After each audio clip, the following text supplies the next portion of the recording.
Gereja Katolik pertama ya, tentu kitab suci pegangannya. Kemudian magisterium. Magisterium adalah kuasa mengajar. Jadi Gereja Katolik tidak boleh sembarangan orang mengajar kalau ya, untuk pengajaran. Contoh, saya nggak akan berani berdiri di mimbar kalau tidak ada surat dari uskup.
Assalamualaikum TV, Segar segur.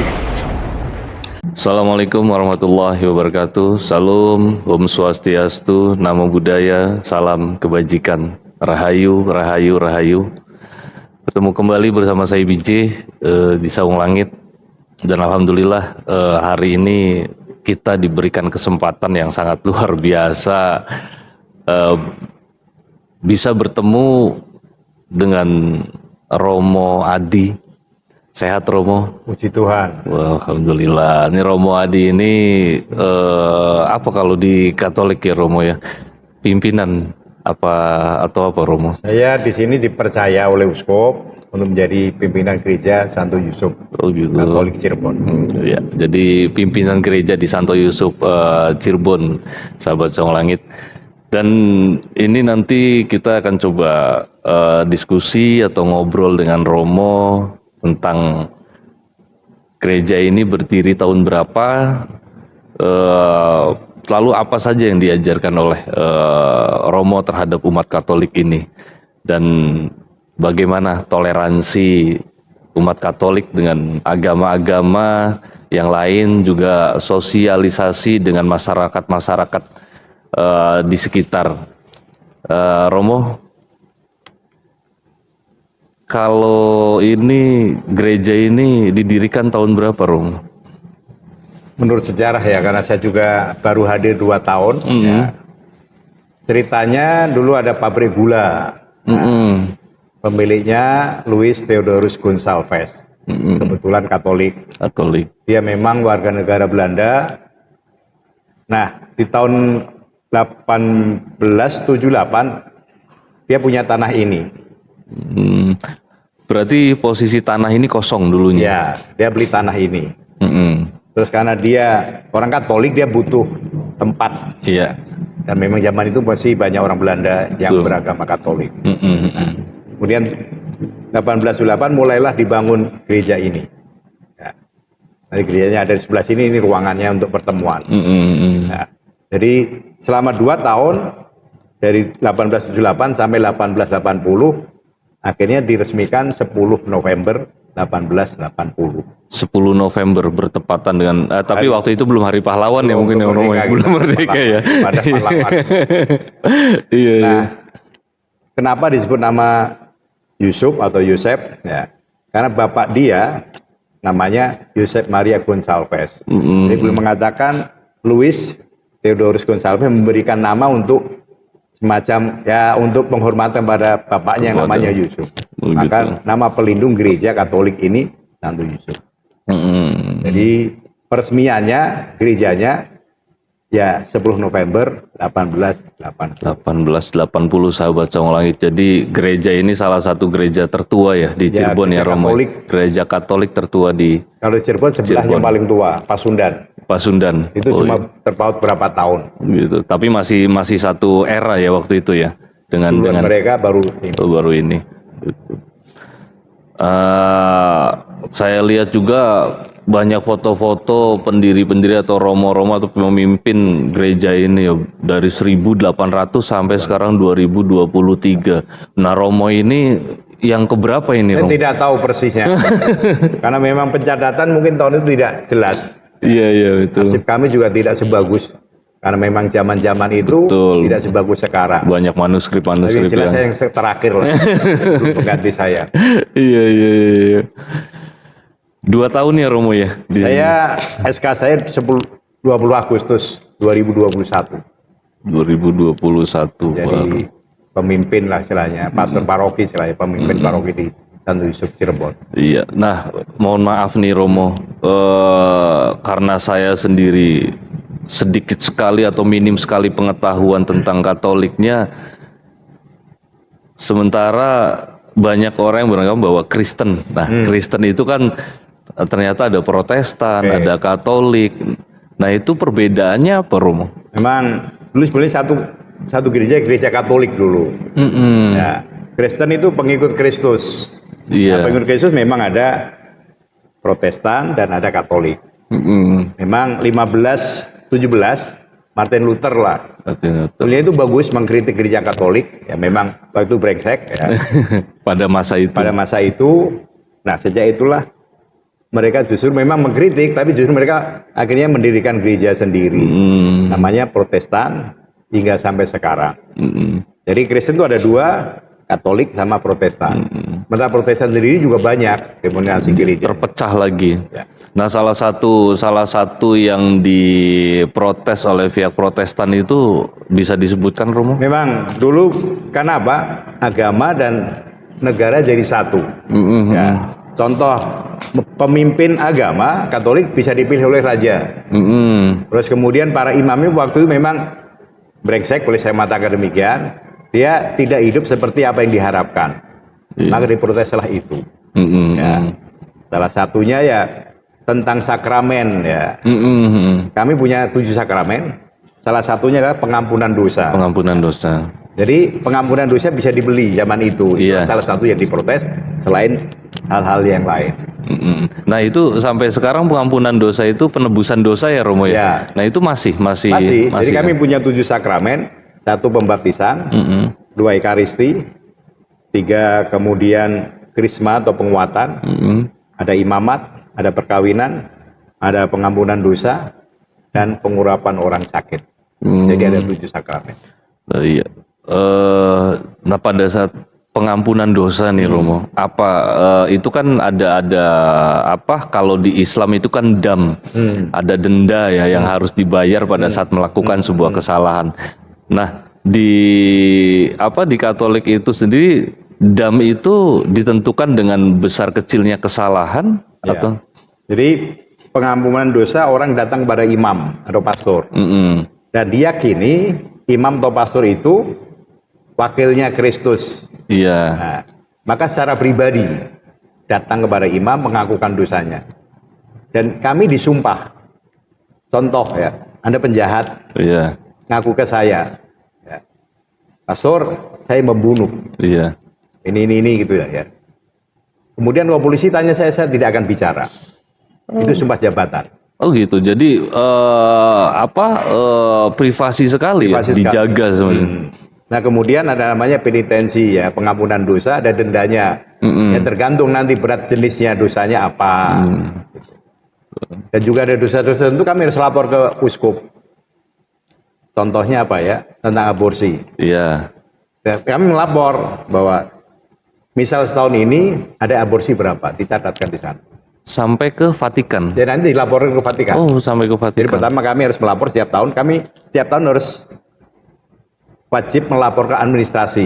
Ya, tadi yang baptis berapa, yang meninggal berapa, yang pindah agama pun dicatat berapa, Gitu. ya. Kemudian yang menikah berapa, kemudian pengampunan dosa yang khusus-khusus tadi kami laporkan. Perkawinan juga. Nah, soal perkawinan nih Romo nih. Saya kan punya beberapa teman Katolik yang katanya ya yang namanya rumah tangga ya Romo ya, banyak konflik dengan permasalahan-permasalahan hidupnya. Tapi mereka tetap tidak bercerai itu Romo. Saya pernah tanya kenapa sih ribet ngurusnya katanya. Sudahlah daripada ribet saja. Nah itu ya ribetnya dia apa sih Romo yang bikin ribetnya itu? Pertama memang konsep kami tidak ada perceraian. Oh gitu. Satu untuk selamanya. Sebelum menikah pun mereka harus mengurus administrasi. Pertama dari lingkungan sendiri, ya, semacam RT RW. Kemudian surat baptis harus diperbarui di tempat dia dibaptis. Karena kami punya administrasi, di mana dibaptis nanti akan dilaporkan terus. Contoh saya lahir di Rembang, dibaptis Rembang. Ya. Begitu nanti saya misal tadi kemudian sakramen komuni pertama saya laporkan ke sana. Kemudian penguatan, ya krisma, kami juga mengupdate melapor ke sana. Kalau orang menikah pun nanti dicatatkan di sana. Saya pun jadi imam pun dicatatkan di sana. Nah, kemudian dari administrasi beres, nanti ada persiapan perkawinan, disiapkan juga. Nah, habis perkawinan ada istilah pendidikan kanonik dengan pastor sendiri pribadi-pribadi berdua. Jadi screeningnya mulai dari situ. Pertama dari administrasi, yaitu dari lingkungan. Benar tidak orang ini Katolik? Yang bisa menentukan adalah lingkungan itu sendiri. Oh, bikin pengantar. Oh, ini betul orang Katolik. Kemudian dimintakan surat baptis terbaru, bukan yang pertama tapi terbaru. Dan itu hanya berlaku 6 bulan sebelum perkawinan. Gitu. Siapa tahu dia udah nikah. Iya, betul. Akan tercatat. Nah, kemudian administrasi beres, dia punya nanti surat semacam sertifikat lah dia telah mengikuti persiapan perkawinan. Ya. Kemudian diajukan ke paroki, kemudian diundang kanonik dulu. Nah setelah kanonik, nanti diumumkan 3 kali perkawinan di gereja. Misal A akan nikah dengan B yang tahu halangan perkawinan harus melapor ke pastor paroki. Kemudian terjadi perkawinan itu di gereja. Habis itu selesai dilaporkan lagi tanggal sekian sudah terjadi perkawinan ke tempat masing-masing, dibaptisnya di mana, supaya tercatat update-nya. Itu prosesnya begitu panjang, Romo. Berapa lama membutuhkan waktu proses? Tadi maksimal 3 bulan sebelumnya. 3 bulan sebelum administrasi. Karena berlakunya 6 bulan tadi. Contoh kalau misal dia nikah tanggal sekarang 20 Agustus. Ya. Dan itu suratnya kurang sehari ya udah minta lagi. Itu administrasinya. Oh gitu. Sepanjang juga ya prosesnya. Ya gitulah. Dengan administrasi yang begitu ketat dan dipantau dari mulai gereja tempat dia dibaptis, nanti dikirim sampai ke uskup ke Vatikan. Ya kalau aja cukup dari paroki loh, persiapannya cukup dari paroki. Nah, paroki itu apa tuh? Nah, di gereja Katolik ada istilah keuskupan. Ya boleh gambarkannya seperti provinsi lah ya. Memang itu provinsi gereja istilahnya. Iya. Jadi provinsi gereja macam-macam di Jawa itu paling ujung Surabaya, ada Malang, ada juga Semarang, ada juga Bogor, Purwokerto, dan Bandung serta Jakarta. Nah nanti keuskupan itu ada keuskupan agung, metropolit, dan ada keuskupan sufragan di bawahnya istilahnya begitu. Nah paroki-paroki ini yang boleh mendirikan dan membubarkannya uskup. Ditentukan oleh keuskupan itu. Nah itu tergantung sekarang keuskupan Bandung ada 30 paroki. Dari Ciamis sampai Kerawang paling barat. Ya, di Banda. Dan ada wilayah dekanat ya semacam regio. Ada Bandung Barat, Bandung Timur, Bandung Selatan. Ada Priangan dan Pantura. Nah Cirebon ini sendiri termasuk Pantura? Priangan masuknya. Ya, karena Priangan ini termasuk ada 9 paroki. Ya, dari timur Ciamis, Garut, Tasik, Cirebon ada 2, Bunda Maria sama Santo Yusuf, Ciledug, Santa Teresia, Cigugur, Cisantana, sama Indramayu. Dan masing-masing regio ada pemimpinnya namanya dekanus. Sekarang yang menjadi dekanus Pastor Hari yang di Tugu Semar Bunda Maria. Ini sahabat luar biasa. Jadi ternyata banyak yang kita tidak tahu, sangat terstruktur sekali administrasinya sampai. Nah ini kembali ke soal umat nih. Ya. Bagaimana cara gereja itu mengontrol umat? Nah, kami punya SIMU, Sistem Informasi Manajemen Umat. Nah, jadi Gereja Katolik dia tercatat di wilayahnya, administrasinya. Mau bergereja, mau ibadat kemanapun terserah. Tapi kalau dia ada di wilayah kami, ya administrasi tercatat di situ. Tapi masih bisa misa di Boleh, tempat manapun. Contoh ya, umat saya mau misa di Bunda Maria boleh, mau yang jauh Jakarta juga boleh. Dan yang bagus Gereja Katolik apa? Setiap minggu tuh liturginya sama, bacaannya sama, doanya sama, tata caranya sama. Cuma berbeda mungkin bahasanya saja. Karena memang setiap tahun kami punya kalender liturgi. Jadi ditentukan minggu ini apa, bacaannya sama semua, tata caranya sama, doa-doanya sama, bacaannya sama. Yang membedakan adalah mungkin bahasa. Itu saja. Nah, mohon maaf nih Romo, antara Katolik dengan Protestan itu kitabnya sama tidak Romo? Ada perbedaan sedikit, namanya Deuterokanonika. Ya, dulu karena Protestan, maka mereka mengambil yang dulu, yang lama. Sementara Gereja Katolik ada beberapa istilahnya Deuterokanonika, bagian yang bagi Gereja Katolik itu juga untuk pewartaan. Sementara Protestan tidak. Maka kalau lihat di kitab, istilahnya kitab ekumenis, biasanya ada perjanjian lama, di tengah ada sebagian itu, dan juga perjanjian baru. Jadi tetap tidak lepas dari perjanjian lama dan perjanjian baru lama itu. Itu sama, kita ikuti yang lama. Kalau perjanjian lama tetap sama, cuma Gereja Katolik ditambah namanya kitab kedua di Deuterokanonika, itu beberapa yang bagi mereka tidak diyakini sebagai itu. Nah, saya pernah baca salah satu ini ada 10 perjanjian dengan Tuhan tuh. Ya. Itu apa Romo? Itu 10 perintah Allah. 10 itu perintah. Ketika Musa di Sinai, Iya. dia berjanji dengan Allah dapat 2 loh batu lah. Satu hubungan dengan Allah, satu hubungan dengan manusia. Itu juga diajarkan 10 perintah Allah. Dan itu apakah itu dibacakan rutin 10 perjanjian? Juga, tapi biasanya itu diajarkan ketika misal persiapan untuk menjadi orang Katolik, doa-doanya, perintah-perintahnya, ada 10 perintah Allah, ada 5 perintah gereja, sakramen-sakramen, terus kemudian ketika anak kecil disiapkan untuk tadi Ekaristi, komuni, yang dewasa pun disiapkan. Ketika dia diajar menjadi Katolik, ya itu diajarkan. Tentu dalam aneka kesempatan yang lain itu tetap diingatkan apa itu perintah Allah. Itu prinsipnya itu sebetulnya. Luas sekali. Ternyata banyak yang belum kita tahu tentang Katolik. Nah, salib, Romo, salib itu kan saya lihat ada salib yang ada posisi korpus tubuhnya. Terus ada yang kosong, itu apa bedanya itu, Romo? Jadi Gereja Katolik sendiri salibnya ada korpusnya, ada tubuhnya. Karena seperti yang di belakang itu ya, Romo ya. Gini. Kita mengingatkan itulah penderitaan Kristus istilahnya.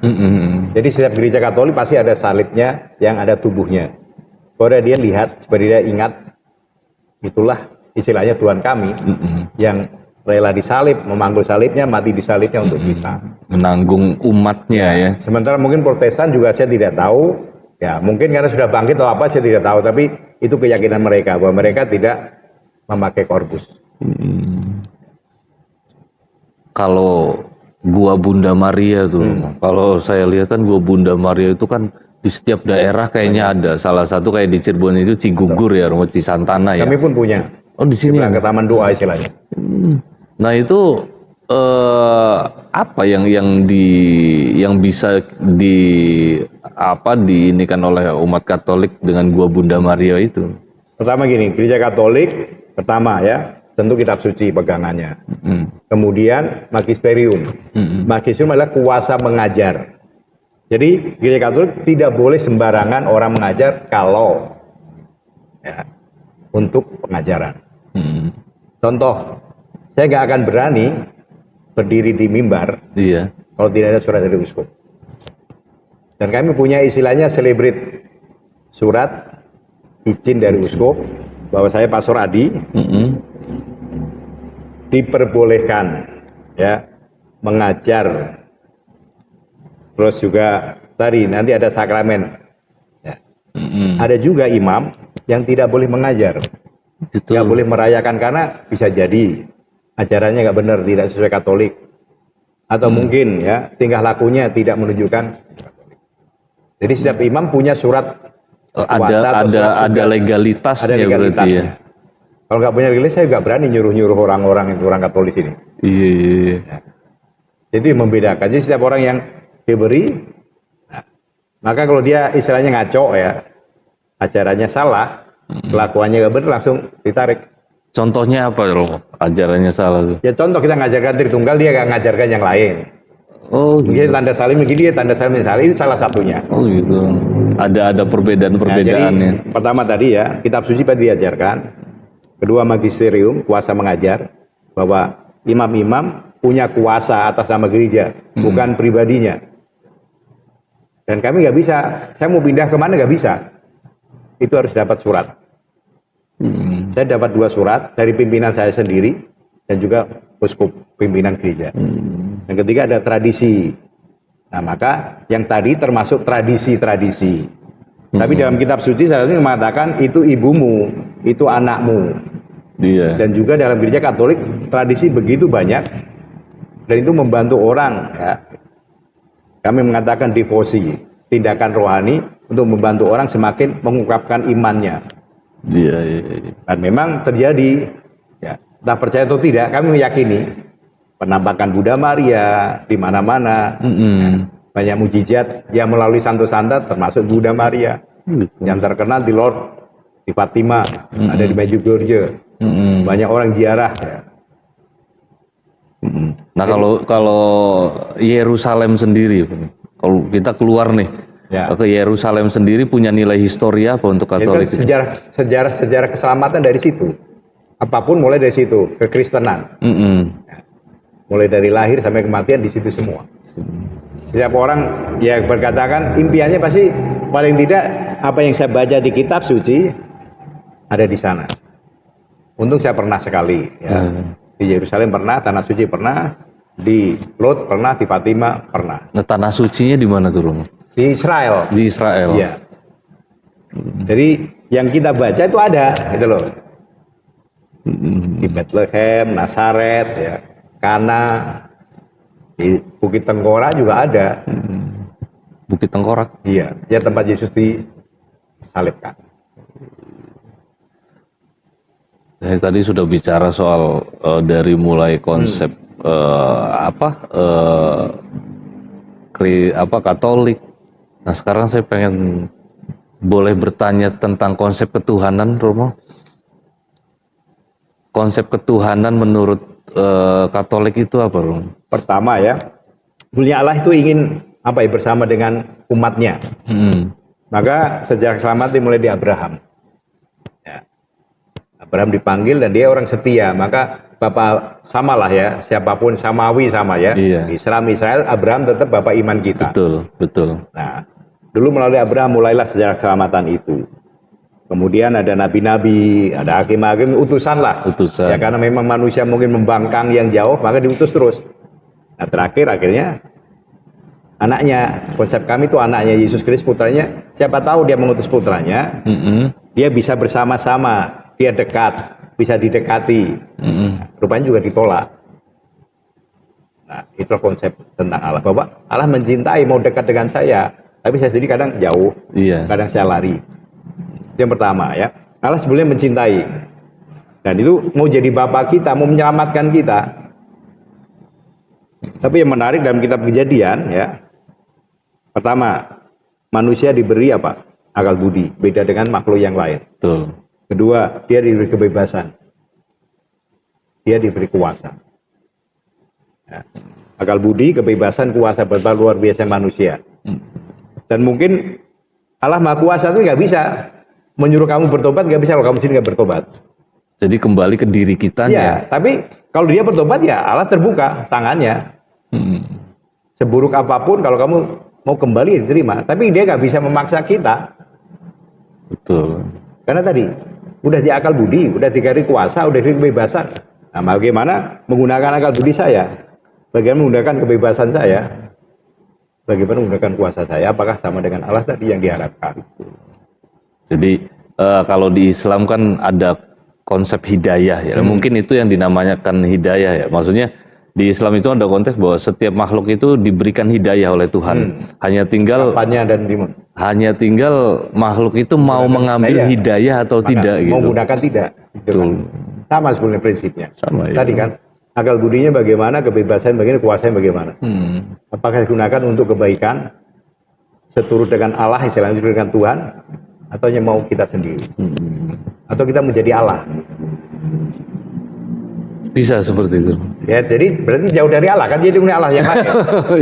Ya, Adam dan Hawa pengen jadi Allah kan, maka dia jatuh dalam dosa kan. Iya betul. Kan kita juga sadar bahwa kita tuh ciptaan bukan pencipta. Betul. Itu masalahnya. Tapi kita itu bagian dari pencipta itu sendiri. Ya kita ciptakan untuk kita sendiri, bukan untuk. Tapi bisa menciptakan sesuai dengan kemauan Allah juga bisa kan. Bahwa Allah belas kasih, pasti juga mengusahakan belas kasih. Tadi kuasa saya, akal budi saya, kebebasan saya, apakah sejalan dengan rencana Allah? Allah mau dekat dengan saya mau dekat enggak? Allah mau menyelamatkan kita, mau selamat tidak? Betul. Allah mengajarkan cinta kasih, kita mau cinta kasih atau tidak? Iya. Nah, untuk cara ibadah Romo, cara ibadah di Katolik itu supaya makhluk ini terkoneksi dengan Tuhannya itu seperti apa, Romo? Nah, pertama bisa itu ada liturgi. Liturgi itu wajib. Ekaristi, sakramen itu wajib. Nah, kemudian ada devosi itu pilihan-pilihan. Ya. Gereja Katolik luar biasa banyak kaya. Yang mau tepuk tangan ada, cingkrak-cingkrak ada, tapi yang diem juga ada. Itu pilihan masing-masing. Diberikan kebebasan. Diberi kebebasan. Tapi tentu kita atur supaya tidak kebablasan tadi. Apakah sejalan dengan ajaran gereja? Karena banyak juga yang bablas.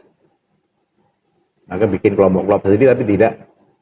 Tapi yang banyak gereja Katolik kalau sudah, ya kalau nggak mau Katolik silahkan, tapi jangan mengaku Katolik, sudah mati sendiri, tidak akan diakui sebagai Katolik. Tanpa harus, itu enggak, kami nggak akan menyesatkan, ya udah, itu kelompok sendiri kok, tidak sejalan, misalnya tidak sejalan dengan rule gereja Katolik. Beberapa waktu yang lalu ramai tuh Romo tentang gereja satanik tuh. Nah itu sebetulnya bagian dari Kristen itu sendiri bukan sih Romo? Ya saya juga nggak bisa karena saya tidak ikut kan. Jadi prinsip gereja itu gampang aja. Kalau tidak sesuai dengan ajaran gereja Katolik ya sudah, itu dianggap tidak Katolik, tidak ajaran kami. Itu saja sih. Jadi gereja Katolik itu aturan tadi magisterium kuasa mengajar, sejalan tidak dengan ajaran gereja Katolik, kitab sucinya, tradisinya, terus kuasa mengajarnya itu tentang tadi istilahnya satu dogma-dogma itu. Banyak banget.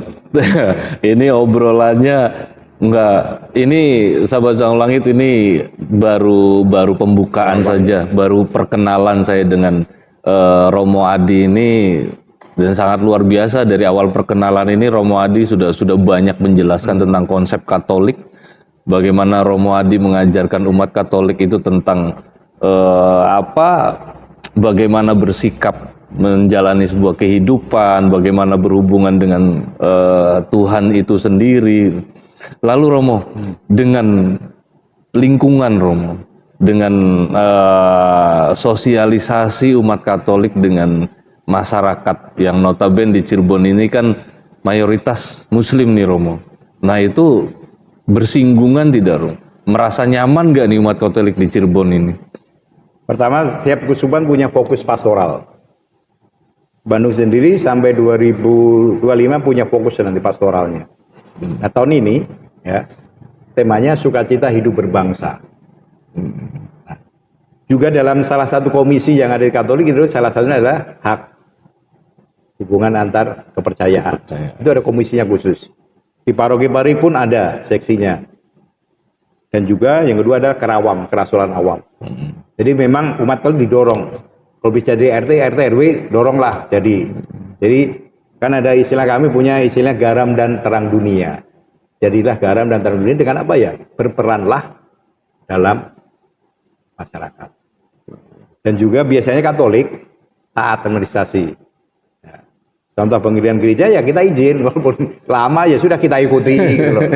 Jadi nggak akan istilahnya maksa, itu nggak akan. Jadi biasanya kami berbaur, ya. Berbaur, acara-acara pun melibatkan, mengundang. Romo, saya boleh izin minum Romo? Sama, saya biar nggak tegang banget nih.